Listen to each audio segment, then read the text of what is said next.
જે દેરોલ નજીકનો બ્રિજ કહેવાય, જર્જરિત વર્ષો જૂનો હોવાના કારણે જર્જરિત થયેલો પુલ, આમાં જે ક્ષતિગ્રસ્ત થયેલો હતો ગઈ સાલ આ રાહદારી માટે જે બંધ કરેલો હતો, વાહન વ્યવહાર પણ બંધ કરેલા હતા.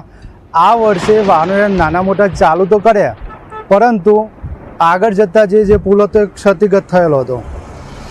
આ તૂટશે તો એનો જવાબદાર રહેશે કોણ એની જવાબદારી લેશે? બાજુમાં નવીન કામ ચાલુ કરેલું હોય, નવીન કામ ઝડપી પૂરું થશે તો રાહદારીઓનો એનો લાભ થશે. તો આ ઝડપી કામ પૂરું થાય એ બાબતે આપણે સરકારને એક વિનંતી કરીએ કે જેટલું ઝડપી થાય એટલું કરવા માટે મહેરબાની કરશું.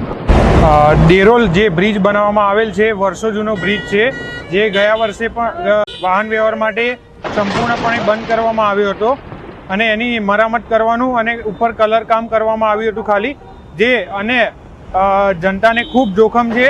વાહન વ્યવહાર માટે સંપૂર્ણપણે ગત વર્ષે બંધ કરવામાં આવ્યો હતો, પણ આ વર્ષે પણ એ બ્રિજ ખુલ્લો મૂકવામાં આવે છે અને અધિકારીઓ ખાલી ઓફિસોમાં બેસીને મોટી સબ સુરક્ષાની વાતો કરે છે, પરંતુ અત્યારે એનો નીચેનો ભાગ બેસી જવાના આરે છે અને બ્રિજ ખૂબ જર્જરિત હાલતમાં છે.